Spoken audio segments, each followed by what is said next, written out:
Continuamos con la presentación, escuchando los comentarios del señor Federico Arnillas Lafer, presidente de la Mesa de Concertación para la Lucha contra la Pobreza e integrante del Foro de Acuerdo Nacional. El señor Arnillas ha sido presidente y director ejecutiva de la Asociación Nacional de Centros y secretario técnico de la Conferencia Nacional sobre Desarrollo Social, CONADES, miembro del directorio del Programa Nacional de Apoyo Directo a los Más Pobres, Juntos, y de la Comisión Multisectorial de Alto Nivel encargada del seguimiento de las acciones y políticas del Estado en los ámbitos de la paz, la reparación colectiva y la reconciliación nacional. En primer lugar, quisiera arrancar esta mañana saludando a todas, a todos, y saludando en especial a nuestros anfitriones. Saludando a Aníbal, saludando a Roger, mejor dicho a los dos Roger, porque la verdad creo que estamos, y ahí creo que es un sentimiento compartido, ¿no? en un acontecimiento especial, y lo digo en el sentido de lo siguiente. ¿Cómo entender esta actividad? ¿Qué es lo primero que quisiera comentar, ¿no? Yo creo que hay que saludarlo como lo que yo llamaría un ejercicio de rendición de cuentas. O sea, hablar de presupuesto por resultados, ¿no?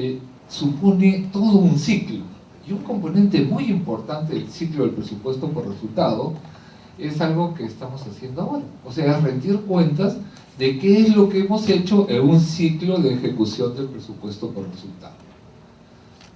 No es solamente la fase previa, ¿no es cierto?, donde me siento, ¿no?, planifico, asigno los recursos o desarrollo los modelos. Es como todo eso soy capaz de presentarle en un determinado momento a la ciudadanía, a la opinión pública, al país, para que podamos reflexionar sobre esta etapa del proceso.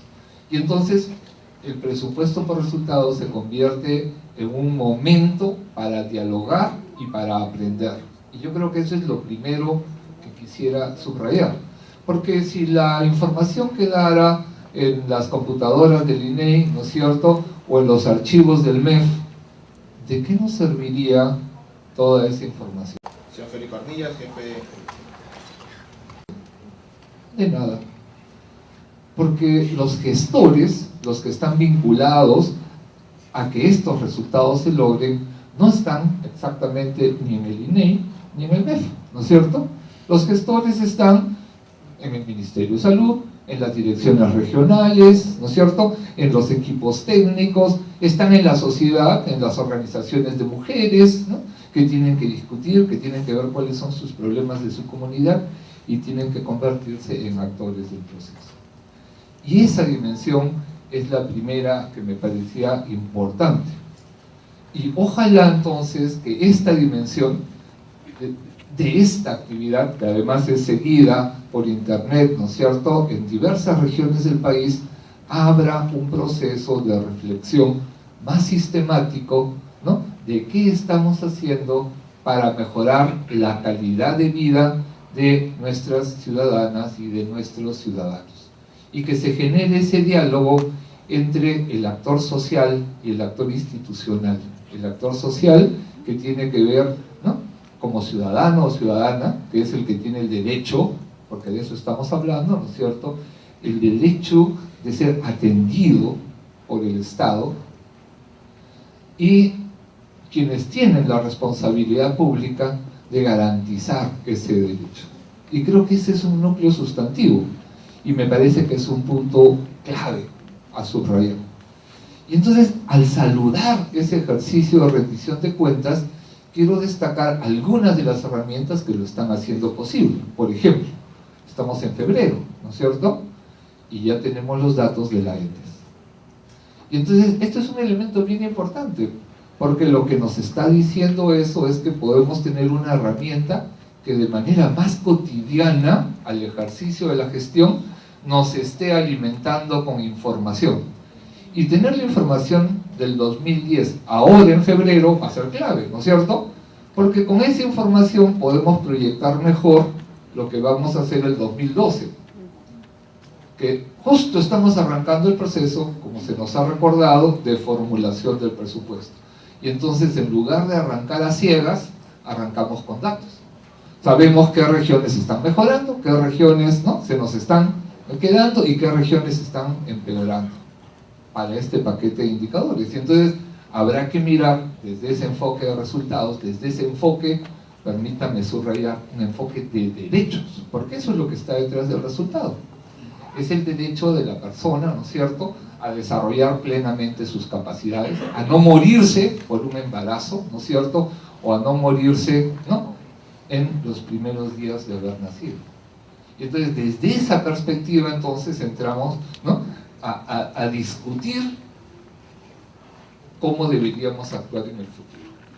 Segundo, estamos viendo información que es factible, el otro lado de la información, porque hay una cosa que se llama el CIAF, ¿no?, y hay un mecanismo que se llama la consulta amigable, y que le permite no solamente al gestor MEF, sino a cualquiera de nosotros como ciudadanas y ciudadanos, mirar el otro lado.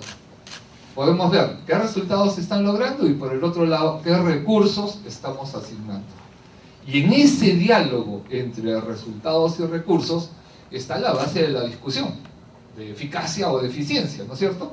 Hemos hablado por años de que hay que hacer gestión eficiente en el Estado, pero ¿teníamos la data para discutir la eficiencia de la acción del Estado?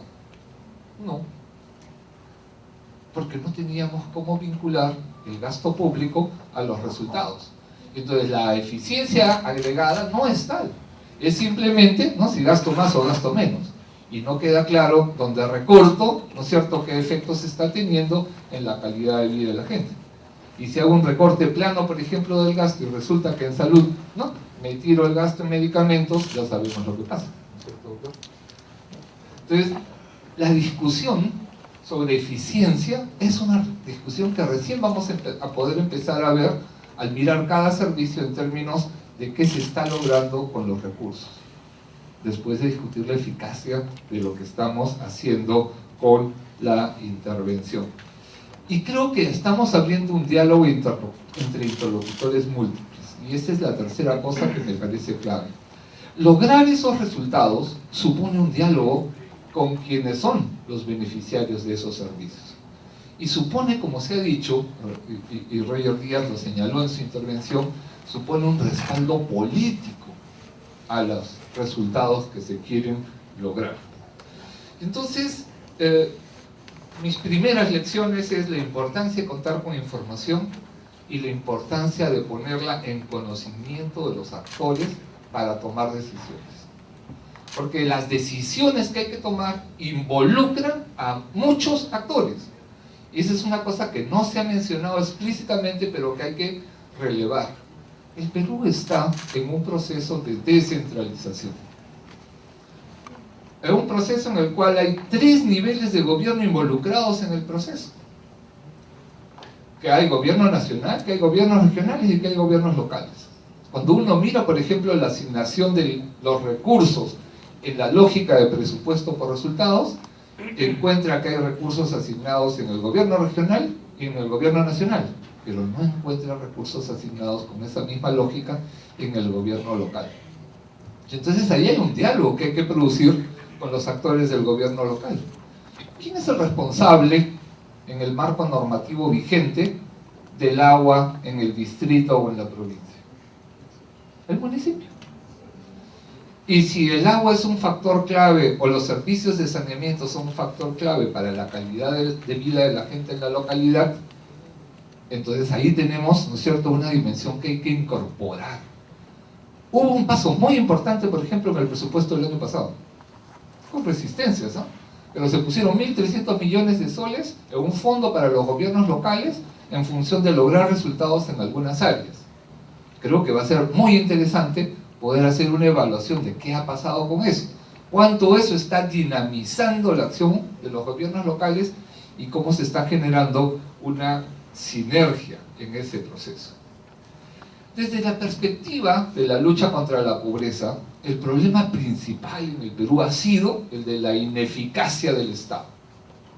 Y creo que ese es un tema que es clave. En alguna medida, Roger aludía implícitamente a eso con el tema de podías aumentar los recursos del Estado y no lograbas resultados. Pero el tema de fondo es que el Estado no lograba resultados. Ese es el punto de fondo de la discusión. Y ese es el desafío. Si hablamos, y recupero acá la expresión del otro Roger, de Roger Díaz, sobre la revolución silenciosa, yo diría que la verdadera revolución silenciosa es la revolución de la eficacia. Fíjense, si pudiéramos tener los ciudadanos y ciudadanas en cualquier parte del territorio donde estemos, un Estado que logra aquellos resultados que necesitamos para nuestra vida cotidiana, sería otro este país, ¿no es cierto? Y ese es el desafío de la eficacia. Y lograr esos resultados entonces supone una estrategia de intervención que es, por así decirlo, multiactor y multinivel. Es multinivel porque es distrito, provincia, región, nación. Es multiactor porque para resolver o garantizar los derechos de las personas no basta con la acción de un solo sector, no basta con la intervención de un solo, ¿no?, de una sola institución. Se requieren, ¿no?, varias instituciones que articulen, y esa es la palabra clave, ¿no es cierto?, en este tiempo, que articulen sus intervenciones para lograr resultados. Y aquí es donde yo creo que el presupuesto por resultados es una herramienta clave. Planteémoslo de esta manera. Si una institución dice que está comprometida con lograr unos resultados y en su presupuesto hay 0 de plata para ese resultado, ¿ustedes le creen o no le creen a esa institución? No me cuenten, ¿no es cierto?